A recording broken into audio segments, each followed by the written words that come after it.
I want to talk today a little bit about secrets and how they can add a layer of security or effectiveness to your world or your investigations and those types of things. A little bit just free flowing stream of consciousness. I just want to kind of tease out these ideas. And since I'm going to do that, I figured come along for the ride with me if you're interested. If you got a little bit of time to kill, if you want to enjoy a podcast about something in the security and investigations industry. Hi, this is Larry Kaye with ShadowAnyone.com and the creator of the Investigator's Ultimate Guide series, which is premium private investigator training from someone who's been there and done that. If you've been with me for a while, you know I started at zero.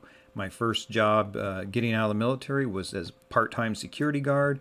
Put on the polyester shirt and a cheap tin badge, go around and tug on doorknobs to make sure that they are locked. And I moved from there to state licensed private investigator, owned my own agency, owned it and ran it for 9 years. That's how you pay the mortgage. That's how you pay the groceries, the car, the whole 9 yards. I've been there and done that. You can do it too. So this idea of secrecy, I was thinking about it in terms of when you know something and kind of the idea of loose lips sink ships. That's a World War II phrase. The idea of people kind of know things. If you're going to put a ship to sea, there's a lot of people who understand that's going on. So, for example, you got to load out a lot of food, for example. All the grocers, all the people who procure food, they have no security clearance. They haven't been vetted or cleared. But everybody in the world, in that world, knows that when a battleship orders X amount of food, this is way more than normal. This is what they do before they go out. They're going to be leaving in the next 30 days or so. The idea is don't talk to people about that. If you are a grocer, if you are a person in that supply chain, don't be talking to your wife, girlfriend, husband, neighbor. It's not any of their business because these secrets, they get out. One person tells another, they talk about another. So-and-so is busy down at the plant. And it gets to somebody who would wire that information, World War II, for example, get that information back to Germany, and they would know, okay, a battleship's about ready to set sail, and they would adjust their ship movements and submarines accordingly. And it was very dangerous just to have those loose lips, to be talking about things you shouldn't be talking about. So where does that apply to us in the investigative world? How does that apply to us in the security world? Well, I've talked before, I've got a blog post and video out there about house arrest ankle bracelets. And look, there are times when someone, and I'm thinking of one particular case, an example, where a guy under house arrest, he had an ankle bracelet attached to him, and yet he was still able to leave his residence, and he committed a murder. And at first, they discounted that this guy was a suspect. Everybody said, this is who did it, this is the guy. And they looked at the data, and they said, well, he never left his house. But when they looked at it more closely, they realized, yeah, the house arrest ankle bracelet was in the house. Presumably, he's attached to it, but he had not moved for something on the order of 18 hours or 19 hours, something long like that. Because you can really see down to kind of a micro level, literally if a person moves from room to room or across the room, that type of thing. And they could see that there was no movement on this ankle bracelet at all. Come to find out, if you've read my blog post on that, the guy had a prosthetic leg and somehow had the ankle bracelet attached to that prosthetic leg. All he had to do was take the leg off, put on his backup prosthetic, and he could go out and about at his leisure. Now, naturally, there's a variety of problems that happen in this particular case. There are policies and procedures. The ankle bracelet goes on. It goes on against skin. You don't put it on over a sock or anything like that. But somehow he convinced the person, or they weren't paying attention. I don't know exactly. But they attached it to a prosthetic leg, just not thinking. And it resulted in him being able to commit this murder. He might have arguably been out, but they would have known because the house arrest ankle bracelet would have triggered that geolocation tag. that he was out of the house, or at least they would have had in hindsight, looking back. Back then, I think they didn't. This information wasn't broadcast. You had to look at it specifically. But nowadays, and this is an update. If you've read my House of Arrest ankle bracelet article, nowadays that information is commonly broadcast live, and anybody that's paying attention, or you can have triggers set that if this person leaves this geo-fenced area, say their property, that you are alerted. Maybe they have authorization to be at their home and at work. Again, you can set up those 2 tags. You can set up time restraints. And if they violate that, you can get an alert sent to you right away. So now, what does this have to do with secrets? So imagine this, for example. Imagine you're using secrecy as a layer of protection. So you have a trigger set now in this that if the ankle bracelet doesn't move for, say, 12 hours, that you're sent an alert. In other words, if it's just one more layer of protection. So the first layer of protection is that these are tamper resistant. Nothing is tamper proof. But once this goes on a person, it should be extremely difficult to remove. If it is removed, tampered with, an alarm or an alert should be sent. So that's one layer of protection. First layer, I suppose, is that it's put on properly. Second layer is that it's very difficult to remove without triggering an alert. And then imagine another layer of protection is this idea of if it doesn't move within 12 hours, an alert is sent to whoever's monitoring, say parole officer, for example, or bail agent, whatever it might be. So you have these layers of protection. Secrecy comes in with that 12-hour trigger. You don't want the bad guys, the people who have these house arrest ankle bracelets on, to know what is the length of time it doesn't have to move. Because again, now it becomes very easy to bypass that. Say you can slip it off. Don't just leave it laying on top of your dresser and leave the house for 2 days. That's going to trigger an alarm. If you know it has to move at least every 12 hours, then you call somebody back at the house and you say, move it. Or you get back to the house and you scooch it to another room and then you go out for another 12 hours. Once you know the secret, it's very easy to defeat that particular mechanism.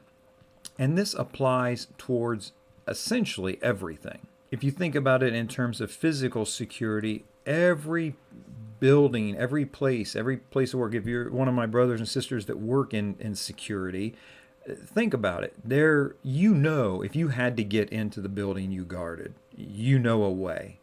There are variety, and maybe it's as simple but very effective as ghosting in behind an employee. They unlock the door, they use their key card, whatever it is, you go in right behind them. That's one way in. Maybe you know that the smoker's entrance out back is always ajar. Now, a lot of people may know this, maybe even the security manager, but they figure, look, the person's got to get past the guard shack and onto the property. Then they got to get back into this area. It's through a fence, a gate, and then they have to get in. And the protection that they're relying on really isn't so much the physical security, but the secrecy of it. That, people just aren't going to know to do that or be able to do that. As a guard, you probably go all over whatever facility you guard. You know all the little nooks and crannies. You know the doors that are not closing properly that you can get through. So now you come again to this element of secrecy. People should not know very much about a facility or a place. So in other words, they shouldn't know that the guard shack is manned until 7 p.m. and then after that it's just strictly key card access. Because if you're trying to breach a facility as a penetration tester or a bad guy, whatever it might be, just knowing that time frame, knowing that the guard isn't there after 7, that's a big deal, and you can take advantage of that. Either you want to get there after the guard leaves so you can use electronic measures to bypass that key card reader, or you want to get there before the guard leaves because you're going to use social engineering to get past that guard and be able to avoid the key card reader altogether. Again, it's secrecy. And if you let enough little pieces fall out, then that can be put together to a very complete picture that allows a security breach there. Where does secrecy come into play for investigations? Look, there's a true story. A friend of a friend I know, they were in a car that got stopped with 3 or 4 people in it. And the officer came up and spoke to the driver, asked for a license and registration. And one of the little squirrels in the back seat says, "Do you check ID and wants and warrants on everybody in the car or just the driver?" Well, I check everybody in the car now. Let me see your ID. This guy just wasn't able to keep his mouth shut long enough. If he had just been quiet, they would have checked the driver, probably cut him loose, maybe wrote him a ticket, and it would have been done. But by not being able to keep his mouth shut, he talked himself right into a wants and warrants check. Look, in the investigative world, we have limits, a ton of limits, and a ton of problems and a ton of difficulties with our investigations. We may not think of it because we're very used to it and we have workarounds and things like that. But imagine a background check. Maybe you do regular background checks for a company or multiple companies, and here's their budget and here's what I do for them. And that although you've tried to convince them over and over again, they will not spring for the cost of a statewide arrest records check, for example. Maybe you have access to a database that pulls records from all the county jails in your state. And maybe that database search costs you, I don't know, $2. It's something that you sell in an upgraded fashion that adds, say double that to a background check for the person. So maybe you double the database charge and a little bit of extra for your time. So your client would pay $5. That would tack on $5 costs to the cost of a background check to get that statewide arrest records check. And maybe it's a good idea. It's the starting place for a lot of investigative work. An arrest is not a conviction, but it gives you a broad geographic area. If this person was out of town visiting their mom and got drunk and got into trouble, if this person used to go to school, in a different city for college and got in trouble or had an offense there, an arrest might come up, whereas other more local checks wouldn't. So you've tried as an investigator to convince the company that it's worth their while to spend the extra $5 per background check. However, they just won't. Secrecy comes into play here because nobody needs to know they're not running statewide background checks. Nobody needs to know they won't pay for anything but a local check. And what you want is applicants who know they've got, say, a felony conviction, 2 or 3 counties over. If they're going to be disqualified through the normal process, you don't even want to mess with them, have them apply. If they do apply, you want them to say something or slip up, especially in the interview, or it's unlikely you're interviewing people for background checks, but you want them to say something like, well, do you check for criminal records outside of our county? Any human resources person worth their weight should hear that, and it should red flag them, and they should at least say to you as a background check person or investigator, hey, do run the state check on this guy. But you want that secrecy. If it gets out, or if people understand the company only runs a local background check, that's a real problem, because now they know it's very easy for them to hide a conviction that's 1 or 2 counties over, maybe literally just over the county line a matter of miles, but that's going to slip by. Maybe you're doing witness interviews and talking to people about, maybe you're doing some criminal defense work, or you're investigating, maybe even for some reason on the prosecutor's side, but you're trying to figure out who did something, or you're trying to determine what evidence there is. As you interview people, let them think what they want to think as far as your abilities as an investigator. Sometimes you're going to want to play dumb and just stick your toe in the ground and go, gee, golly shucks, I didn't know that. That's crazy. And let it go from there. Sometimes you're going to want to let them think that you have all of these accesses to all these records and resources. And maybe let them, if they think you can trace cell phones. Now, it's not something I would say to them. It's not something I would even imply necessarily. But if they think or that cell phone records are out there and they know they were with the guy who did it at the time it was done, let them sweat that a little bit. Let them think about that until until they say something that gives them away. And it may be like them asking you, well, can they check cell phone records? Can you see where people were? Do you know my cell phone records? Have you gotten my information? Let them say something like that. So now there's a problem here. We got to look a little more deeply with that. But it works because of the secrecy. You don't have to tell them, no, I don't have access to tracing cell phones. I don't have access to historical cell phone records. If you're listening to this and you're an investigator or coming into the industry, typically you're not going to have access to cell phone, like geographic location information. That could change at any given day with any given data breach. Make no mistake about that. Information gets out there, and I'm not encouraging that. But as of this moment, you're typically not going to have access to cell phone location records. Think about it in these terms, though. If you're working with a defense attorney, they could very easily subpoena those records, and you could end up with some information to look at, that type of thing. Maybe the prosecution is using cell phone records and cell phone location in their case, and that comes up during discovery, and now you have access to those as the investigator for the defense attorney. But again, there's this idea of secrecy. You don't have to tell people. Don't let them know what you have access to or don't have access to. You don't have to be forthcoming in such a way that it impairs your investigation. Finally, I want to emphasize something that is really critical. I think a lot of experts teach this, but it gets lost in the fray. Secrecy is not the same as security. If you're counting on the fact that something is not widely known or not well known, that's not the same as security. So imagine your personal residence, for example. And for me, it was growing up. We just didn't have the money to fix every little thing on the house, that type of thing.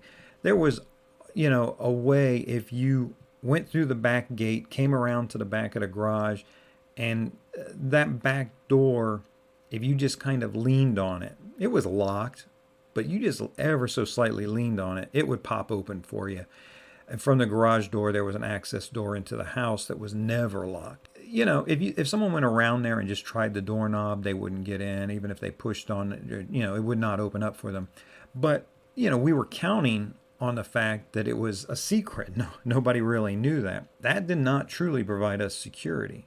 Just because something is not known doesn't mean that it's secure. Again, going back to this facilities example we have where the smoker's door is always ajar, is always held open by a rock. If you're relying on the fact that people don't know that or visitors don't typically come around that gate, then you're making a mistake. So secrecy is a vitally important element for security. It's a vitally important element for investigations, but it doesn't replace true security, and it doesn't replace true investigative skills. Don't think something's going to fall in your lap during an investigation just because the person doesn't know, or they're a little bit scared, or they're going to confess out of fear that you already know something and try to make themselves look better by coming forward. And you hear that a lot when people give up, when people do confess to something. They'll do it for a variety of reasons, but a lot of times they'll trot out the final thing they'll say is, I just knew it was the right thing to do. It was bothering my conscience. I just wanted to be clear of it because, I'm not that type of person and I wanted to do the right thing. That's who I really am at my core. Well, that's a neat and clever thing to say, and there may be 1 in 100 people that do fess up for that reason, but in my experience, 99 out of 100 people, they admit to it because of something in the back of their head or nagging at their, not even at their conscience, but they're going to get caught. They feel like they're going to get caught, so they try to get out ahead of it. If there's an overall takeaway from this, it is don't tell secrets, don't give out too much information. In a very practical way, you may, again, my brothers and sisters in security, you may get this call. You'll get the call into the control room, and they'll say, is the security manager there? And this is just an employee who has a question about an access badge or who knows what. It's a harmless, innocent question from a harmless, innocent person. They just need to talk to a security manager. But the question they ask is the security manager there? Now, In my view, it's not really any of their business whether the security manager is there or not, because you get 100 calls like that. Maybe one of them is somebody just testing. They want to know, can I hustle something out the back door? Can I throw away this valuable thing in the trash and then come around to the dumpster later and get it? Who's here? Who's working? In loss prevention, the customer service desk will get this all the time. It's very common to get a phone call. Hey, I need to talk to loss prevention. If your customer service desk says loss prevention is not here right now, can I take a message? That's a problem, because the people who are calling with that question, yes, there are some legitimate ones, but there are some people that are just probing, is loss prevention there? If someone calls asking for the security manager, is the security manager there? To say no, she always leaves at 5 o'clock, or it's Tuesday, she leaves early on Tuesday, she's always out of here by 3. That's a problem. You've just given away some critical intelligence, a piece of the puzzle that can be used against the facility later. And again, for that retail store, if a customer service rep answers no security's not here or loss prevention's not here, that's a problem. They need to have a phrase that they can use when loss prevention's not there. And let's face it, those of us in the industry know it happens all the time. That they can move forward with the conversation, assist the caller if they are legitimate, but not give away the secret.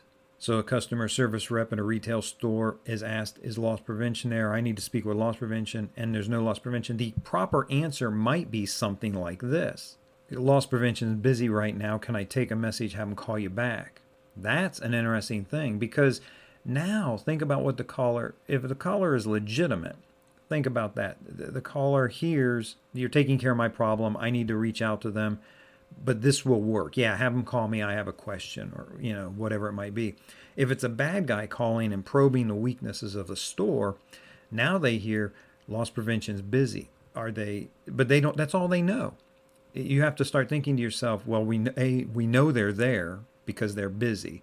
Are they in a meeting? Are they on the floor? Are they actually working on catching someone right now? If you're a bad guy looking to breach a facility, the last thing you want is to know that there is security there and they're working on something, because that's bad news for you.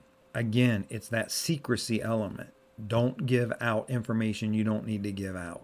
If you have questions in your life, if you work someplace and you get these types of calls, questions, if you're an investigator and people repeatedly ask you about, can you do this or can you do that?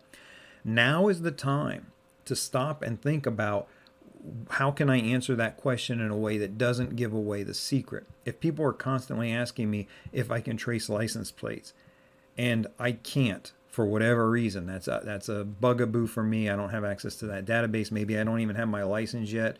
I'm working for someone else. If you can't trace license plates, why in the world would you admit to that? Why not just say yes, or I got a guy? Or if people ask you how you do something, there's no reason to tell them you have a paid database. You say, I have a resource for that. Or you can say, I'm just not able to discuss sources and methods. I'm sorry, but that's something I can do if I need to. Is it lying? Well, my view is, not just my view, but philosophers and theologians around the planet, if the person doesn't have a right to know, then they don't have a right to know. Universal access to truth is not a given thing. If you have a gang member looking for somebody and you know where that person is, and they ask you, you're interviewing them, you're doing a criminal defense work, and you know where the person is, they're tucked away nice and safe, but the gang member says, do you know where Pookie is? You're not obliged to give them that information. Their intent is to harm poor little Pookie.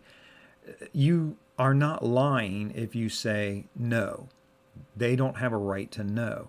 And you can play with that a little bit. You can say, I'm not at liberty to give that away, or I can't tell you. But now you're someplace out talking to a gang member who knows that you know the answer. How's that going to cut for you? So the gang member does not have the right to know where Pookie is. So saying no, telling them you don't know, that is not a violation of any kind of moral code. You have an obligation to protect Pookie in that case. So keep that in mind. And if somebody asks you for information that is secret or confidential or you're not supposed to give out, Saying you don't know is not a moral quandary. It might not be the smartest, best way to go, or it might be. You have to gauge situation by situation. But again, now is the time to be thinking about what are the words and phrases I'm going to use to protect the secrets I'm obligated to protect. And there it is. You have secrets you're obligated to protect. What are the words and phrases you're going to use when inevitably someone approaches you about access to those secrets? Who works around you or under you? If you are a security manager, if you are a supervisor, if you are a security consultant, an investigator, and you're talking to human resources departments about issues that they have to deal with, prepare them now. Help them. Craft out the phrases or the telephone scripts that they need to have to protect the secrets they're obligated to protect. There is a moral obligation to protect certain secrets. Help them do that. That's part of your job as a professional in the industry. If you have any questions about these things, please feel free to drop me an email. In the meantime, this is Larry Kaye with ShadowAnyone.com. Remember, do the right thing, even if it's the hard thing.